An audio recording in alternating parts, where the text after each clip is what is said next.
भाइयों और बहनों नमस्कार। पिछले 3 महीनों में कोरोना ने हिंदुस्तान की अर्थव्यवस्था को नष्ट कर दिया है। जबरदस्त चोट लगी, बहुत नुकसान हुआ, पूरा देश जानता है।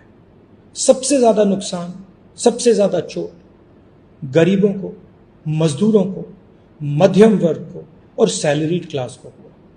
हमने सरकार को 3-4 बार सुझाव दिया, न्याय योजना जैसी एक योजना लागू कीजिए, परमानेंट ना हो, 6 महीने के लिए चलाइए। हर गरीब परिवार के बैंक अकाउंट में 7,500 रुपए महीने का डालिए। इससे डिमांड क्रिएट होगा, अर्थव्यवस्था फिर से चालू होगी। सरकार ने मना कर दिया, एक बार नहीं 3-4 बार उन्होंने मना किया। कारण क्या दिया? उन्होंने कहा कि हमारे पास पैसा नहीं है। मैं देश को याद दिलाना चाहता हूं कि सरकार ने लाखों करोड़ रुपए 15 सबसे अमीर क्रोनी कैपिटलिस्ट का टैक्स माफ किया था। और पिछले 3 महीनों में नरेंद्र मोदी की सरकार ने पेट्रोल और डीजल के दाम बढ़ाए हैं। 22 बार उन्होंने पेट्रोल और डीजल के दाम बढ़ाए हैं। पैसे की कोई कमी नहीं है। 3 लाख करोड़ रुपए सरकार के पास है।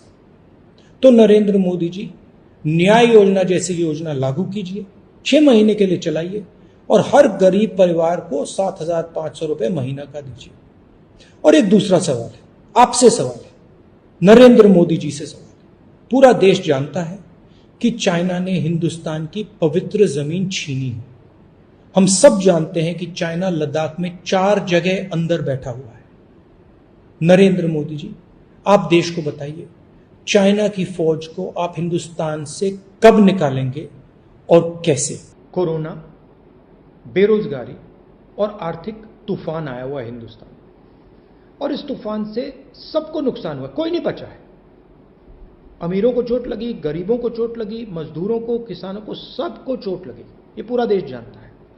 मगर सबसे ज्यादा चोट, सबसे ज्यादा दर्द मजदूरों को, किसानों को, मध्यम वर्ग वाले लोगों को और सैलरीड क्लास को हुआ है। हमने कहा था कि कमजोर लोगों की मदद करने के लिए, मध्यम वर्ग की मदद करने के लिए सरकार को एक्शन लेना ही पड़ेगा। और हमने 2 सुझाव दिए थे। पहला सुझाव कि न्याय योजना जैसा एक पैकेज आप तैयार कीजिए, 1 साल के लिए नहीं, सिर्फ 3 महीने के लिए कीजिए, और हर गरीब व्यक्ति के बैंक अकाउंट में सीधा आप पैसा डालिए, महीने का पैसा डालिए। उससे सबसे कमजोर, सबसे गरीब लोगों को राहत मिलेगी। और दूसरी बात, जो हमारे स्मॉल एंड मीडियम बिजनेसेस हैं, जो देश को रोजगार देते हैं, भाइयों और बहनों, जो छोटे और मिडिल बिजनेसेस होते हैं, वो 40% रोजगार हिंदुस्तान को देते हैं। तो हमने सरकार से कहा कि इनकी रक्षा करनी ही पड़ेगी, इनको बचाना ही पड़ेगा, इनको बैंकरप्सी से बचाना पड़ेगा और एक पैकेज देने की जरूरत है। सरकार ने इसका भी मना कर दिया।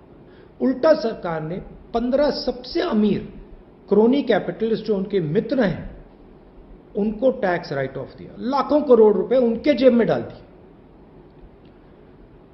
और फिर सबसे बड़ा और गलत काम किया। क्या किया? पेट्रोल और डीजल के दाम 22 बार सरकार ने बढ़ाए। 22 बार, एक बार नहीं, 22 बार सरकार ने पेट्रोल और डीजल के दाम बढ़ाए। मतलब 22 बार सरकार ने आपको सीधी चोट मारी, कमजोर लोगों को, गरीब लोगों को सीधी चोट मारी। 2 तरीके से चोट लगती है। एक तो आपको पता लग जाता है, डायरेक्ट लगती है, सीधा आपके बैंक अकाउंट में से, आपके जेब में से पैसा निकलता है। आप पेट्रोल भरते हो, पेट्रोल का दाम बढ़ता है और आपको ज्यादा पैसा देना पड़ता है। मगर इनडायरेक्ट तरीके से भी आपको चोट लगती है। होता क्या है, पेट्रोल का दाम अर्थव्यवस्था में छुपा होता है। तो जैसे ही पेट्रोल डीजल का दाम बढ़ता है, सारा का सारा माल जो भी आप खरीदते हो वो महंगा हो जाता है। तो आपको इनडायरेक्ट भी चोट पड़ती है। इसलिए हमने सरकार से कहा है कि जो आपने पेट्रोल में एक्साइज ड्यूटी बढ़ाई है, इसका आप रोल बैक कीजिए, पेट्रोल और डीजल के दाम कम कीजिए। देखिए, कच्चे तेल का दाम गिरता ही जा रहा है, ऑल टाइम लो है कच्चे तेल का दाम, मगर हिंदुस्तान में पेट्रोल और डीजल का दाम सबसे ऊंचा है। इसलिए हमने इनसे कहा है कि इसको एकदम कम कीजिए, गरीबों से, मध्यम वर्ग से आप पैसा लेना बंद कीजिए और रोल बैक एकदम कीजिए। तो आप मिलिए हमारे साथ, एक साथ अगर हम एक आवाज में बोलेंगे तो सरकार को बात समझ आएगी और पेट्रोल का दाम फिर से गिरेगा। आप सबका बहुत बहुत धन्यवाद। जय हिंद।